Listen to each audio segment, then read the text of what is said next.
세상에, 이런 채널이 있다는 걸 왜 이제서야 알게 된 걸까요? 안녕하세요. 저는 나이 40살의 이혼녀가 된 여자입니다. 정말 제 인생에 이런 일이 생길 거라고는 전혀 생각도 하지 못했고, 제가 이혼을 하게 될 거라고는 상상도 한 적이 없었습니다. 나이 40이 적다면 적고 많다면 많은 나이지 않겠어요? 지금 나이에도 충분히 좋은 사람 만나서 새 출발할 수 있을 거라 생각은 하지만 그럼에도 불구하고 참 씁쓸하네요. 제가 지금부터 풀어나갈 이야기는 조금 답답할 수도 혹은 일부분 시원할 수도 있는 이야기입니다. 저에게는 크나큰 상처이긴 했지만 모든 일이 다 지나간 뒤 다시 생각해보니 지금이라도 탈출하게 된 게 참으로 다행이지 않나 싶네요. 하늘이 저를 조금 더 빨리 도와주셨다면 더 좋았을 테지만요. 그러면 미뤄둔 이야기를 지금부터 꺼내보겠습니다. 저는 고등학교에 진학하면서부터 정신을 차리고 공부를 하게 된 케이스입니다. 대기업에 취직하겠다는 일념 하나로 17살 때부터 코피 쏟아가면서 공부를 했습니다. 고등학교 다니던 시절에 일찌감치 워드 자격증도 땄고요. 공부를 하는 틈틈이 한자 급수 시험도 보고 했습니다. 오로지 취업을 빨리 하겠다는 일념 하나로 만들어낸 결과물이었습니다. 부모님은 커서 뭐가 되려고 저렇게 악착같이 사냐고 했는데 그 결과물이 바로 대기업 입사였네요. 대학 다니던 시절에도 인턴십 참여에 불을 켜고 달려들었고 중간에 교환학생 프로그램도 선정되어 다녀왔습니다. 줄줄이 늘어놓는 이유는 제가 대기업 취직에 성공을 했고 능력도 인정받아 초특급 승진을 했기 때문입니다. 저와 남편이 만나게 된 자리도 회사였기 때문에 회사 이야기를 빼놓을 수가 없네요. 같은 대기업에 다니면서 서로의 연봉도 다 알 만큼 친한 사이였는데 원래 오빠가 여보 되는 거 아니겠습니까? 남편은 저보다 나이는 많지만 6개월 뒤늦게 입사를 했고 당연히 저보다 직급이 낮았습니다. 제가 초특급 승진을 했다고 했잖아요. 인턴도 지금 다니던 회사에서 시작했고 입사하자마자부터 큰 프로젝트에 발탁이 되어 두각을 드러냈습니다. 당연히 윗선에서는 저를 이쁘게 봐주셨고 동기들이 일찌감치 결혼을 하면서부터 제가 더 자리를 차지하기가 좋아졌습니다. 남편은 제가 직급이 더 높고 제가 더 회사에서 자리를 탄탄하게 잡고 있다는 사실을 못마땅해 했습니다. 약간 남자는 하늘이다 그런 마인드로 사는 경상도 집안의 첫째 아들이었거든요. 연애할 때부터 그런 것 때문에 조금 부딪히긴 했지만 그냥 저도 남편의 자격지심이다 하고 넘어가기 시작했어요. 연애할 때도 그렇게 계속 제가 연봉이 더 높고 직급이 높다는 이유로 빈정거리는 빈도수가 꽤 있었거든요. 처음에는 그걸로 불같이 화도 내고 헤어지기도 했었는데 결국 남편에게 저는 필요한 사람이었기에 다시 만나게 되었습니다. 하지만 그 빈정거림이 쉽게 사라지진 않았죠. 밥을 먹으러 갈 때도 돈 더 잘 버는 네가 사라면서 비싼 초밥집 가서 밥을 먹질 않나. 그래놓고 지가 살 때는 냉동 삼겹살집 데려가고요. 커피를 마실 때도 제가 살 때는 케이크며 쿠키며 엄청나게 사서 주머니에 꾸역꾸역 챙겨가질 않나. 물론 지가 살 때는 아이스 아메리카노 한 잔 사고 끝이고요. 뭘 하려고 하면 돈 잘 버는 네가 사는 거지? 를 입에 달고 살았습니다. 처음에는 그게 너무 꼴보기 싫어서 몇 번이나 그만 만나자고 했습니다. 그런데 또 그만 만나자고 하면 저한테 빌어요. 저 아니면 안 된다고 울고 불고 매달리더라고요. 그리고 또 한동안은 그런 소리 없이 저한테 잘해줘요. 그래서 마음이 약해져서 속아 넘어가지고 하다 보니까 저도 그 빈정거림에 무뎌지더라고요. 시간이 물 흐르듯이 흐르고 어느 정도 나이가 차니까 결혼 이야기가 솔솔 나오더군요. 사실 그때까지도 저는 확신이 없었어요. 이 사람과 오래 연애하긴 했지만 결혼해서 평생을 살아야 한다고 하면 글쎄요. 매일같이 싸우기만 할 것 같고 행복하지 않을 것 같아서 결혼까지는 못하겠다고 생각했죠. 그런데 양가의 생각은 조금 달랐습니다.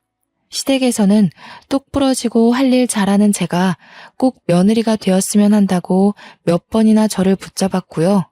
저희 집에서는 성격 더러운 저를 받아줄 사람은 남편뿐이라는 이유에서 결혼을 서둘렀습니다.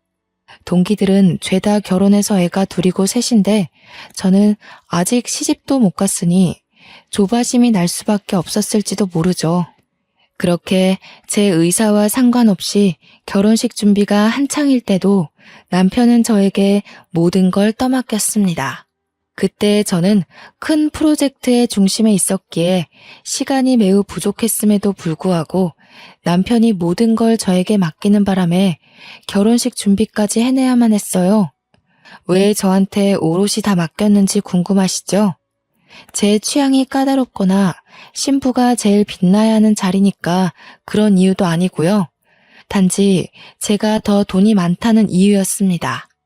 돈 많은 사람이 결정권을 가져야 편하다고 지는 손 놓고 있었던 거죠.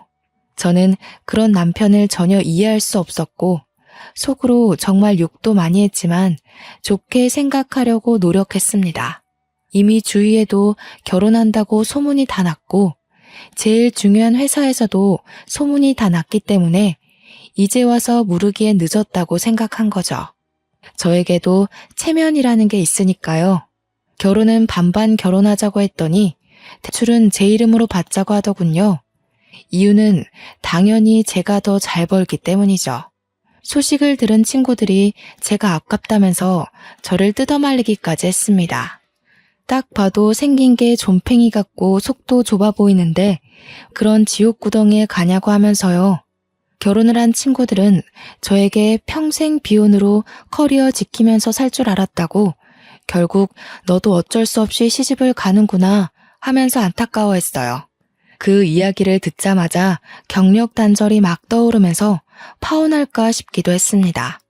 저도 매일 밤잠을 못 잘 정도로 엄청난 고민을 했어요. 근데 제가 이런 고민을 하는 게 티가 났는지 제 눈치를 보면서 저한테 엄청 헌신하는 척 하더라고요. 평소에도 제 기분이 나빠 보일 때 열심히 옆에서 비위를 맞춰주는 사람이긴 했거든요. 뭐 결혼 준비하면서 스트레스 받나 보지 싶었는지 뜬금없이 꽃다발을 선물로 주기도 하고 비싼 레스토랑에 데려가기도 하고요. 평소에는 선물하지 않던 비싼 브랜드의 목걸이도 선물을 해주더군요. 솔직히 그런 선물 받으니까 싫진 않았어요. 부모님 말씀대로 제 성격을 이만큼 받아줄 사람이 어디 또 있겠냐 싶기도 하면서 그냥 다들 이렇게 살겠지 하는 마음으로 결혼식까지 진행했습니다.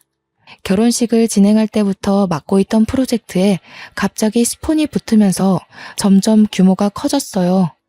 정말 신혼이라는 걸 까먹을 정도로 바빠서 회사에서 숙식을 해결해야 할 때도 있었습니다. 야근은 밥 먹듯이 하고 주위에서도 기대감이 엄청나게 컸습니다. 남편은 제가 집에 들어오지 않는 것에 대한 불만보다 제가 그 큰 프로젝트의 주축이라는 걸 더 고가워했어요. 이제 혼인신고도 했겠다. 저에 대한 자격지심을 숨기지 않고 드러냈습니다. 그게 불과 결혼한 지 3개월 만에 일어난 일이었습니다. 8개월간 이뤄진 큰 프로젝트는 엄청나게 상황한 채로 끝났습니다. 그래서 저는 성과급도 정말 상상할 수 없을 정도로 많이 받았고요. 승진 자리도 내정되었다는 소리를 들을 정도로 축하를 받았습니다. 당연히 임원급 사람들에게 들은 이야기였기에 제 승진에 토를 달 사람은 한 명도 없었습니다. 그런데 그 이야기가 남편의 부서까지 흘러들어갔고 직원들이 남편에게 축하한다고 했나 봐요. 성과급도 많이 받고 승진까지 따놓은 당상이라며 결혼하고 아주 잘 됐네. 이런 식의 칭찬이요. 자격지심이 강한 남편이 그 소리를 과연 곱게만 들었을까요? 그날 이후로 남편은 집에서든 회사에서든 저를 경쟁의 상대로 보는 건지 뭔지 저에게 아주 기분 나쁜 티를 팍팍 냈습니다. 예를 들면 회사 일에 미쳐서 집안일은 전혀 돌보지 않는다고 이야기를 하질 않나? 시댁에 전화 걸어서 제가 밥 한 끼 안 차려준다고 욕을 하질 않나? 하면 시모가 저한테 전화해서는 진짜 결혼해서 밥 한 번 안 차린 게 맞냐고 물어보기까지 했어요. 아니, 회사 일이 바쁜데 어떻게 합니까? 저는 정말 제 명예를 위해서라면 어떤 일이든 해낼 수 있었거든요. 고등학교 입학할 때부터 목표에 두었던 대기업 입사였는데 당연히 밥 차릴 시간에 프로젝트 하나 더 따낼 생각을 해야 되지 않겠어요? 저는 남편에게도 솔직하게 이야기했어요. 나에게는 뚜렷한 목표가 있고 그걸 해내기 위해서는 밥 차리는 시간까지 모조리 회사에 쓰고 싶다고요. 남편은 대인배인 척 알겠다고 했지만 그걸 빌미로 시댁에 저를 욕하고 싶었던 거였겠죠. 저는 시댁에 제 욕을 했다는 것 자체를 이해하지 못했고 그걸로 남편과 저는 조금 싸우게 되었습니다. 한창 좋아야 할 신혼에 부부싸움이 잦으니 정말 지치더라고요. 결혼한 지 6개월도 안 돼서 이혼하는 부부도 있나 인터넷에 검색까지 해봤다니까요. 그렇게 서로 마주보고 밥도 안 먹고 지내기를 반복하다 남편이 저에게 이야기를 좀 하자고 하더군요. 그래서 못 이기는 척 화해를 해야겠다 싶었는데 남편은 저에게 아주 기가 막힌 이야기를 했습니다. 나 사업을 해볼까 하는데 어차피 대기업에 다녀도 당신보다 벌지도 못하니까 회사 때려쳐도 되지 않을까? 당신이 버는 돈이면 우리 둘 먹고 사는데 문제 없으니 더 늙기 전에 도전하고 싶어. 그게 무슨 귀신 씨나라 까먹는 소리야? 지금 우리가 대기업에 다니고 둘 다 맞벌이를 하니까 돈도 모으고 대출도 갚고 안정적인 거지. 당신이 여기서 그만두면 우리 당장 대출 갚는 것도 힘들어질 텐데 저는 남편을 뜯어 말려야만 했습니다.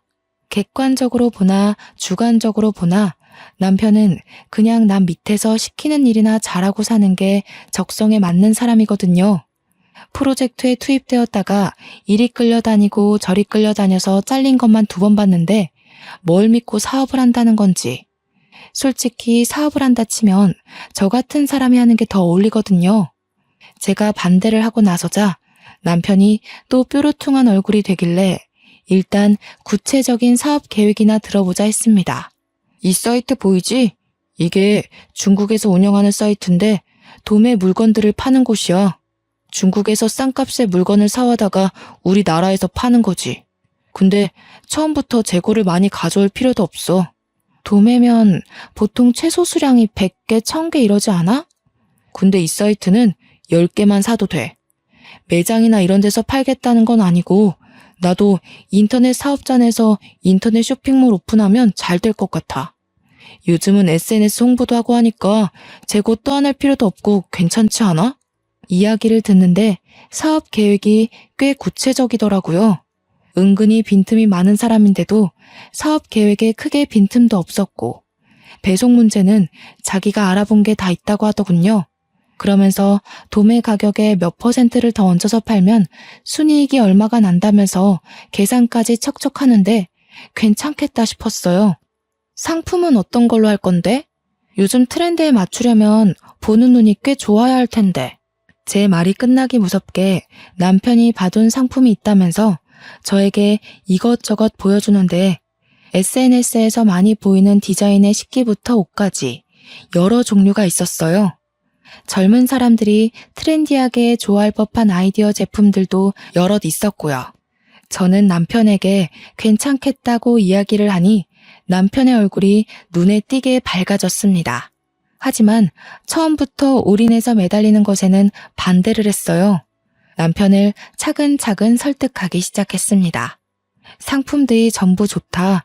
가격도 좋고 국내 인터넷 쇼핑몰에서 판매했을 때 가격도 나쁘지 않은 것 같다. 하지만 처음부터 주문이 많이 들어올 거라는 생각은 들지 않으니 회사를 다니면서 차근차근 해보자. 이렇게 이야기를 하니 남편도 수긍을 하더라고요. 자기도 집 대출 갚고 생활비 생각하면 당장 회사를 그만두는 건 아니다 싶었는지 회사를 다니면서 사업자를 내서 해보겠다고 했습니다. 그렇게 남편에게 나름 용기를 북돋아주고는 저희도 화해를 했어요. 그동안 서로 서운하게 해서 미안하다. 나도 가정을 챙기겠다.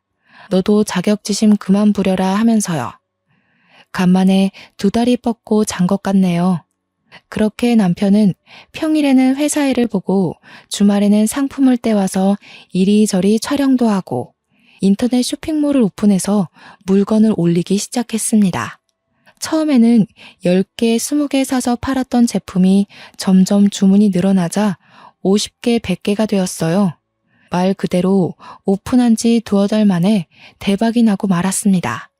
배송 보내느라 평일에 퇴근하고 와서는 남편과 둘이 상품 포장하는데 시간을 다 보내야만 했어요. 저녁밥도 제대로 먹지 못할 만큼 바쁘니 저희도 점점 지치기 시작했습니다. 처음에는 작은 방에 물건들을 두고 재고를 파악해가면서 물건을 배송했는데 주문량이 늘어나니까 방 정리가 되지 않는 거예요. 창고를 하나 얻어서 물건을 쌓아야 할 지경이 오니까 남편도 저도 둘이서 할 수 있는 업무량이 아니다 싶었습니다. 물건 배송 나갈 걸 포장하는 와중에도 쉴 새 없이 주문이 밀려 들어왔으니까요. 트렌드가 또 얼마나 휙휙 바뀌는지 잘 아시죠? 새 물건은 계속 들어오고 집 거실까지 물건이 꽉 차서 발 디딜 틈이 없고 결국에는 집 근처에 크게 나온 지하 창고에 새를 얻어서 물건을 정리하기 시작했습니다. 평일에 회사 일 때문에 창고 정리도 못하고 배송이 점점 밀리자 남편이 드디어 회사를 그만두겠다고 했습니다. 월 매출만 따져봐도 지금 남편이 버는 월급보다 훨씬 많은 돈을 벌 수 있었거든요. 남편의 성공과 동시에 저는 약간 불안해졌지만 남편에게 처음부터 약속했던 게 있었던지라 저는 퇴사에 찬성해줬습니다. 쇼핑몰을 시작한 지 6개월 만에 남편이 버는 돈은 제 월급보다 많아졌어요. 회사를 그만두고 직원을 둘이나 뽑아서 배송 업무를 도맡아서 하게 했고요. 저는 점점 늘어나는 남편의 쇼핑몰 규모에 정말 입이 떡 벌어지고 말았죠. 남편이 남 밑에서 일해야 되는 사람인 줄 알았는데 사업에 정말 소질이 있었습니다. 제가 모르는 사이 맘카페 같은 곳에도 홍보를 했고 SNS 활동도 활발하게 하면서 사업을 점차 키우고 있었던 거죠. 대기업을 퇴사할 때도 조금은 섭섭해할 줄 알았는데 시원한 마음만 가득하다면서 정말 행복해했습니다. 그런 남편의 모습을 보면서 정말 용기 있는 선택이라고 생각했고요. 그런데 남편이 저보다 월급이 많아지고 사장님 소리도 듣고 장사가 정말 잘 되니까 점차 저에게 의쓰대기 시작했어요. 카드 하나 띡 던져주면서 앞으로 생활비는 본인이 책임지겠다면서 제가 버는 돈은 푼돈이니까 전부 저금을 하라는 거예요. 은행에 가서 펀드 가입도 하나 하고 적금도 들으라고 종용했어요. 그러면서 자동이체까지 걸어버리고 저한테 앞으로는 가계부도 쓰고 버는 돈 전부 모으고 있는지 확인하겠다고 저를 올가매는 거예요. 그 전까지는 제가 버는 돈이 더 많으니까 제가 옷을 사거나 가방을 사는 것에 뭐라고 한마디도 못하더니 월급이 역전되니까 저한테 그런 거 하나하나 허락받고 사라고 간섭을 하는 거죠. 하지만 저희도 대출금도 갚아야 하고 나중에 아이도 가질 계획이었으니까 돈을 모아야 한다고 생각은 했어요. 그래서 남편 말도 일리가 있다고 생각하고 돈을 모으기 시작했습니다. 본인이 받은 퇴직금은 투자를 하겠다며 주식에 다 쏟아부었습니다. 저는 그 돈으로 차라리 사업을 더 키워보라 했지만 지금도 충분히 버는데 더 키워봤자라며 제 말을 무시하더군요. 솔직히 저는 주식이 좀 무서웠거든요. 한 방에 돈을 다 잃어버릴 수도 있으니까요. 남편은 은근히 투자에 눈이 밝은 사람이었어요. 저를 은행에 데려가서 펀드 계좌를 만들게 했을 때는 손해가 날 수도 있다고 해서 겁먹었는데 남편이 골라준 종목마다 다 오르더군요. 남편의 퇴직금으로 쌓아올린 주식도 꽤 수익이 났다고 했어요. 제가 눈으로 직접 본 건 아니니까 진짜인지 아닌지는 모를 일이지만요. 그래도 똑부러지게 잘하니까 저도 점차 남편에게 의지하기 시작했습니다. 그러던 어느 날 남편이 직원 2명으로도 물건이 감당이 안 된다면서 직원을 더 늘리겠다고 하더군요. 원래 저와 일일이 상의하던 사람이었는데 장사가 잘 되고 주위에서도 사장님, 사장님 하니까 이제는 일방적인 통보를 했어요. 어차피 제 사업 아니고 저는 대기업에서 여전히 일을 하고 있었기에 서운하진 않았지만요. 처음에는 시부와 시모도 남편을 도와서 배송 물건을 포장하고 했었는데 자꾸 실수를 하신다는 거예요.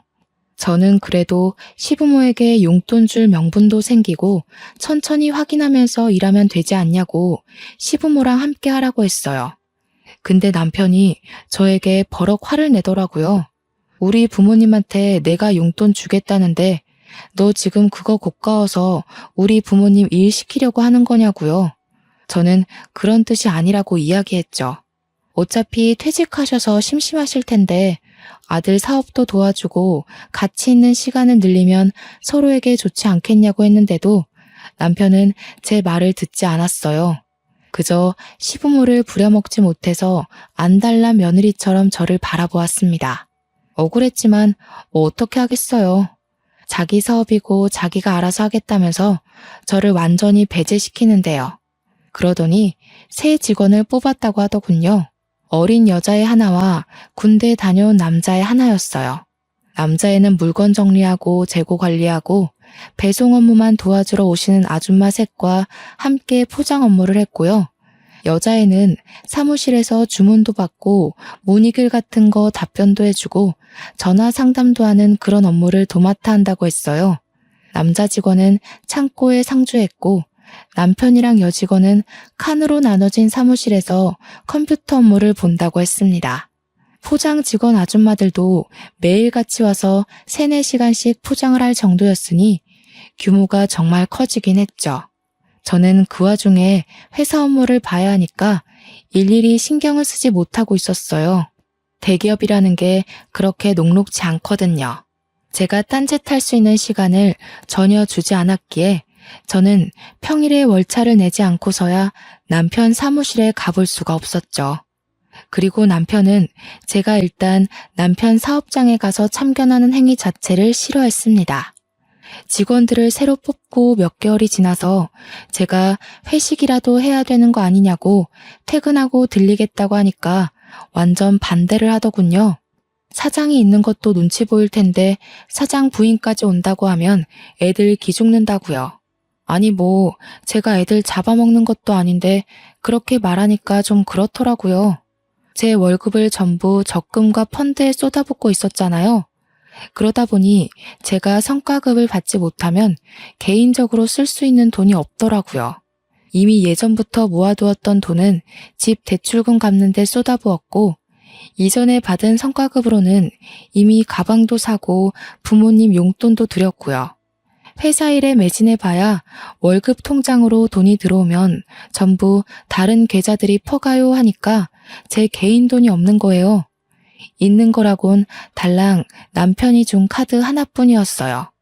그래서 어쩔 수 없이 남편 카드로 팀원들한테 커피를 하루 쏜 적이 있었어요. 제가 쏴야 할 차례이기도 했고 제 승진이 코앞이었던 터라 기분 낼 겸 쐈습니다. 그런데 카페에서 5만 원 정도 긁고 나니까 남편한테 바로 전화가 오는 거예요. 무슨 카페에서 뭘 먹었길래 5만 원씩이나 나오냐고 저한테 잔소리를 막 하는 거 있죠. 저는 너무 당황스럽고 또 한편으로는 수치스러운 마음이 들었어요. 제 한 달 월급이 600만 원이거든요. 남편이 버는 돈은 정말 1000만 원 가까이 되고요. 근데 고작 5만 원어치 커피 사 먹었다고 바로 전화해서는 잔소리를 퍼붓다니. 결혼하고 나서 비상금 한 푼 모아둘 생각 안 한 제가 너무 바보같이 느껴졌습니다. 그렇다고 제가 집에서 놀고 먹으면서 남편 카드 쓰는 그런 사람도 아니고 저도 사회생활을 하는 여잔데 저한테 5만 원 가지고 그렇게 치졸하게 굴 거라고는 생각도 못했어요. 점점 제 입지가 좁아지는 듯한 느낌도 들고 저도 결국 대한민국의 남편 눈치 보는 며느리가 되는 건가 하는 생각도 들었고요. 근데 거기서 끝나지 않고 남편이 갑자기 대기업 다니던 시절을 들먹이면서 자격지심을 또 부리는 거예요. 그깟 회사 다니면서 너한테 굽신거렸던 거 생각하면 열불이 뻗친다나 뭐라나. 진즉 사업을 했으면 그때 너한테 그렇게 수그릴 필요도 없었는데 이러면서 저한테 그 월급 받아서 뭐 할 거냐고 하더라고요. 고작 600만 원 벌면서 언제 벌어서 언제 쓰냐고. 저는 진짜 그 말을 듣는데 아니 이 사람이 돈 좀 번다고 이렇게 달라질 수 있나 싶었습니다. 사업 시작한 지 1년도 안 된 사람이 너무 기고만장하다는 생각이 들었어요.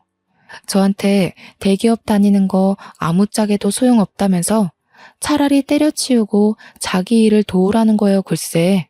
아시다시피 제 팀장 직함이 눈앞에 바로 있고 제 일에 얼마나 자존감이 넘치는지도 아는 사람이 저한테 저러니까 너무 짜증났어요. 그래서 저도 지지 않고 말했죠.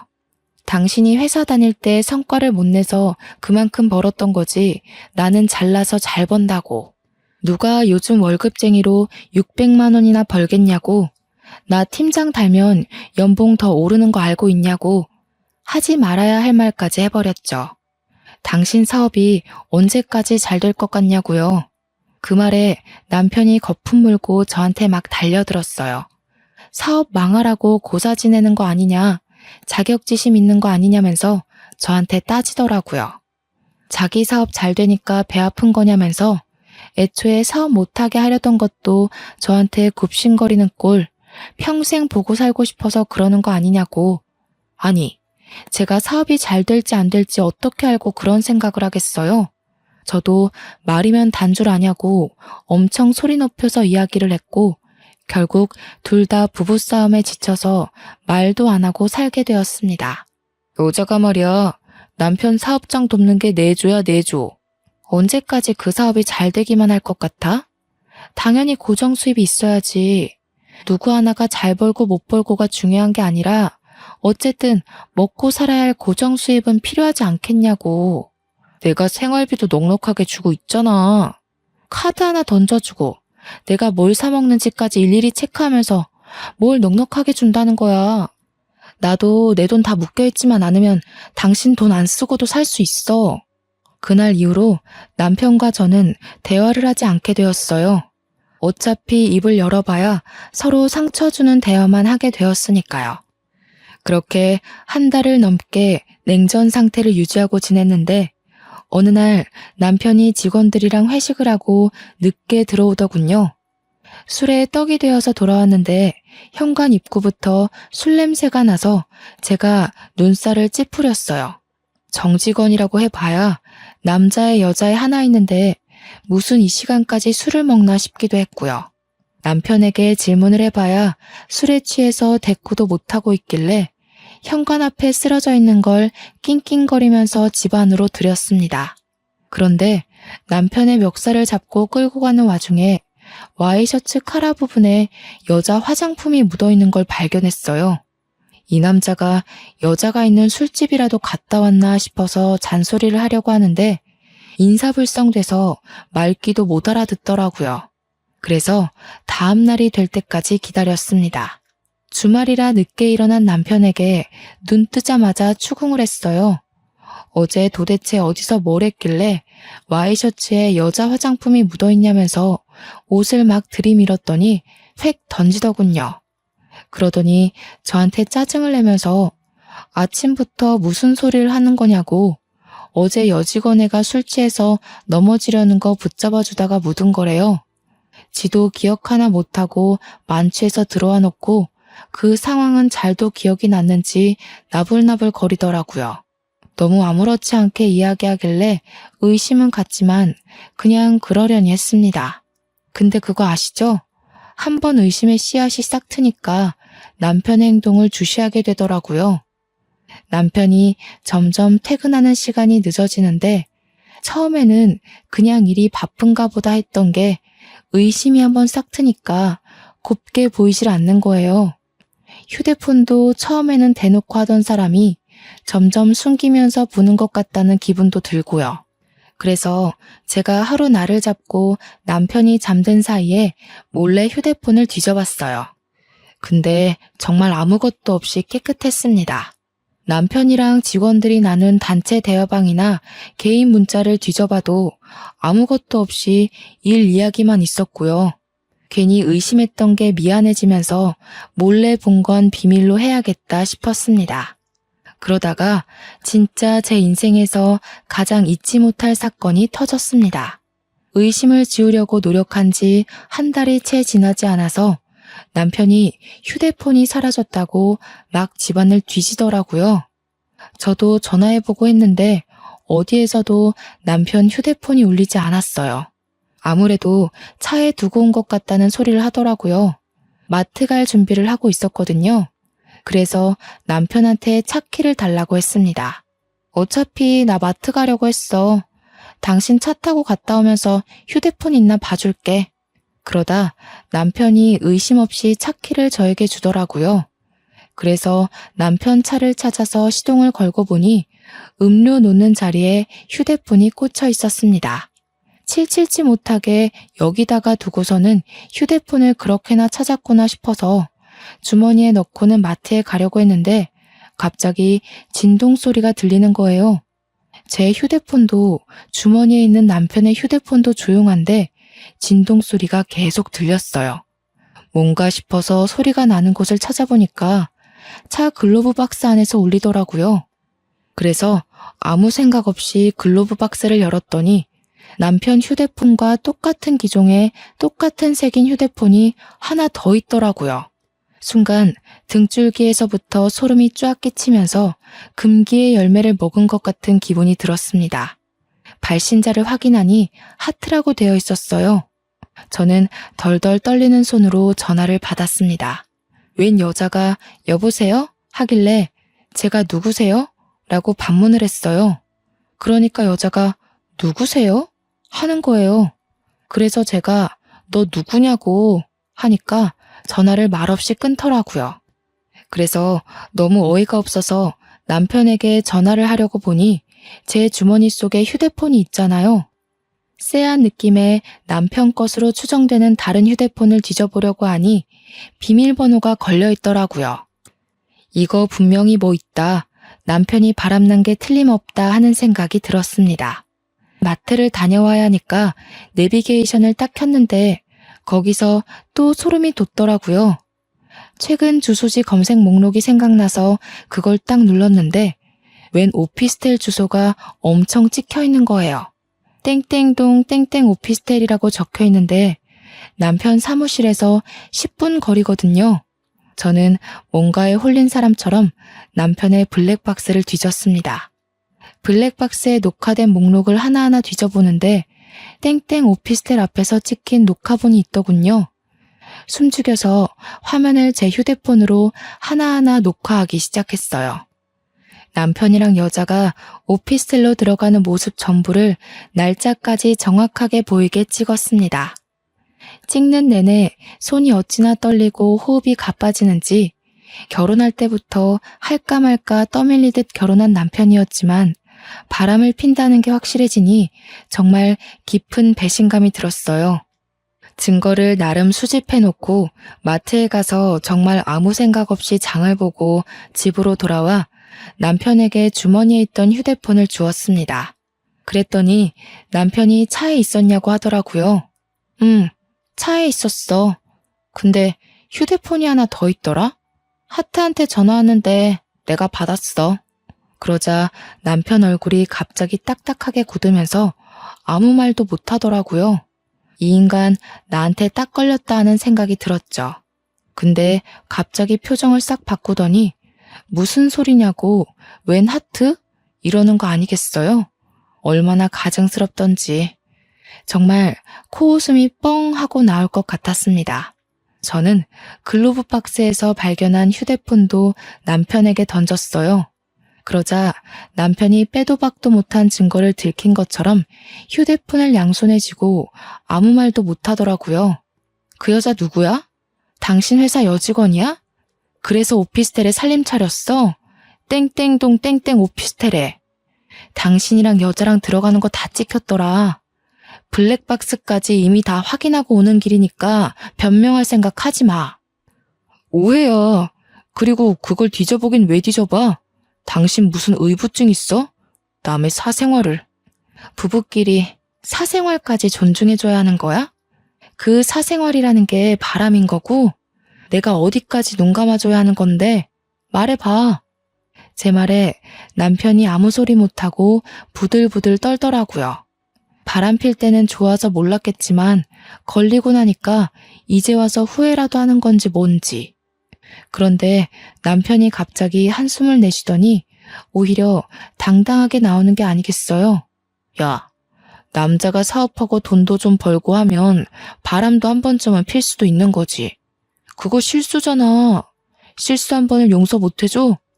그냥 그런가 보다 하고 넘어가는 미덕도 없냐, 너는? 네가 뭐 어떻게 할 건데? 나랑 이혼이라도 하게? 지금 그걸 변명이랍시고 입 밖으로 내뱉는 거야? 바람이 실수라고? 나도 실수해도 되는 거야? 너랑 나랑 같냐? 꼴랑 500만 원 좀 넘게 벌면서 내가 턱턱 가져다 주는 돈 없으면 어떻게 살려고 그래?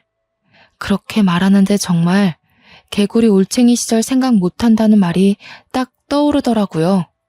여자 혼자 사는데 월 500에서 600만 원이면 당연히 배부르게 먹고 살 수 있다는 생각은 왜 못하는 걸까요? 그리고 지 대기업 다닐 때 저보다 훨씬 못 벌었었거든요. 혼자 살면서 그 정도 월급이면 떵떵거리면서 살 수 있는데 지가 지금 버는 돈에 심취해서 저를 깎아내리니 너무 짜증났습니다. 바람은 둘째치고 저런 마음을 가진 사람과 살아야 한다는 게 개탄스러웠어요. 어차피 한순간 지나가는 바람이야. 내가 알아서 정리하고 올 테니까 그냥 그때까지만 냅둬. 내가 미쳤냐? 한 번 바람핀 인간은 두 번, 세 번 계속 바람피면서 살게 돼 있댔어. 그냥 이혼해. 내가 뭐가 아쉬워서 너 같은 인간이랑 같이 살아? 누가 아쉬울 것 같아? 아쉬운 건 너지. 내가 벌어다 주는 돈 없으니까. 너같이 대기업 다닌답시고 일에 미쳐서 남편은 신경도 안 쓰는 여자 나도 필요 없어.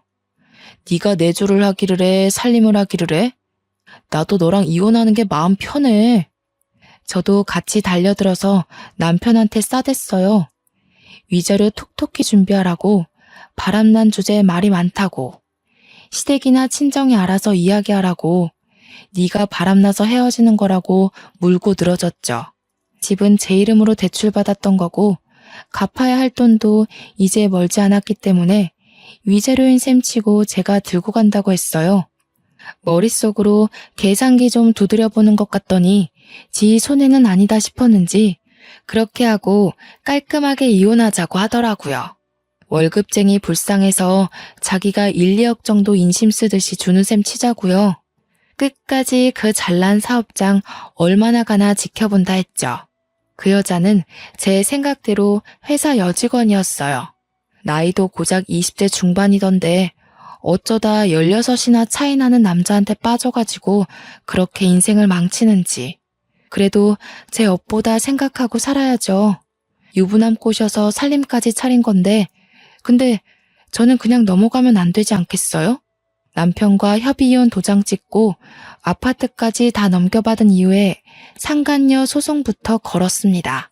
증거야 뭐 블랙박스면 충분하다고 하더군요. 거기다가 제가 그 불륜 남녀들의 휴대폰 수사까지 맡기면 증거야 차고 넘칠 거라고 했어요. 제가 상간녀 소송을 걸고 뒤늦게 남편이랑 상간녀가 송달을 받았는지 전 남편이 저에게 전화가 와서 그 소송 뭐냐고 화를 내더라고요. 상간녀 소송이 상간녀 소송이지 뭐긴 뭐겠어. 저는 그 한마디는 알려주고 두 연놈들의 번호를 차단해버렸습니다. 당연히 증거가 충분했기에 소송에서 저는 이겼고 위자료로 2천만 원을 받게 되었습니다.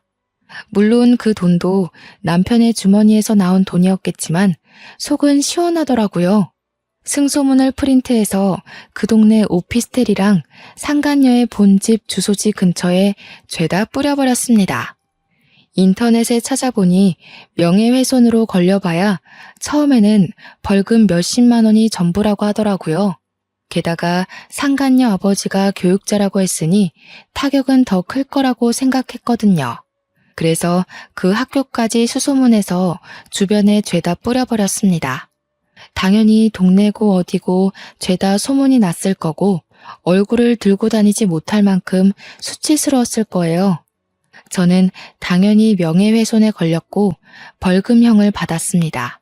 100만 원에 속은 엄청나게 시원해졌으니 아깝지 않았습니다. 주위 눈치 보면서 상간녀로 평생 사는 게 얼마나 힘들겠어요. 남편이랑 오래 만나봐야 얼마나 더 만날 수 있겠나 싶더라고요. 근데 더 속 시원한 건요. 우리나라랑 중국이랑 문제가 생겨서 중국에서 수출기를 닫아버린 사태에서 찾아왔어요. 수출길이 막히니 남편 사업장에도 당연히 차질이 생겼죠. 물건이 바로바로 들어와야 하는데 물건은 들어오지 않고 차일피일 배송 일자만 미루게 된 거예요. 주문이 들어왔으니 고객들은 돈을 다 냈는데 물건은 3주가 지나도 도착을 안 하니까 어떻게 됐겠어요? 한 번에 환불 요청 들어오고 일부 고객들은 사기 사이트라면서 소송 걸고 소송 걸린 것만 해도 몇십 건이라 일일이 대응하느라 변호사비로 돈 다 털리고 환불해주랴 털려 물건 없어서 장사는 안 되는데 직원들 월급까지 또 따박따박 줘야 하고 거기다가 배송 지연 보상까지 일일이 다 해줘야 한다더라고요. 인터넷에는 남편 쇼핑몰이 배송도 안 해주는 사기 쇼핑몰이라고 올라와서 회원들도 우수수 탈퇴하고 벌금 내고 소송 걸리고 전 남편은 거의 회생 불가 수준으로 쫄딱 망해버렸다고 하더라고요. 망하자마자 당연한 수순으로 상간녀도 잠수 탔다고 하대요. 하필이면 그 오피스텔도 상간녀 이름으로 얻었던 거라 그나마 보증금도 털려버리고요. 이 이야기를 어떻게 알았냐고요? 전 남편이 저한테 전화해서는 막 울면서 이야기를 다 해주더라고요. 차단해놨더니 다른 번호로 전화해서 한 번만 용서해달라고 울고 비는데 저보고 그동안 적금이랑 펀드 투자했던 거 많이 오르지 않았냐고 목돈 됐을 것 같다며 아파트 값도 많이 올랐던데 합치면 안 되겠냐요. 제가 미쳤나요? 그딴 새끼랑 다시 살게. 꺼져. 나도 10살 어린 파릇파릇한 연하남 만나서 행복하게 살 거니까. 너는 너대로 알아서 인생 잘 헤쳐가면서 사세요. 그러고 전화 끊고 바로 차단도 해버렸습니다. 그 이후에 연락이 왔는지 안 왔는지도 모르겠네요. 팀장 달고 새 명함 나오자마자 휴대폰 번호도 바꿔버렸거든요. 지가 생각해도 양심 없을 테니 전화는 안 했길 바랍니다. 지금 저는 정말 탄탄대로 잘 밟아가면서 팀장으로서 팀원들 잘 챙기면서 지내고 있어요. 전 남편에게 후원장담했던 것처럼 연하남과 썸 타면서 지내고 있네요. 돌싱이 되어버리긴 했지만 앞으로의 인생은 행복한 일만 가득할 거라 상상하면서 오늘 하루를 마무리 짓습니다. 여러분도 즐거운 인생 사시길 바랄게요.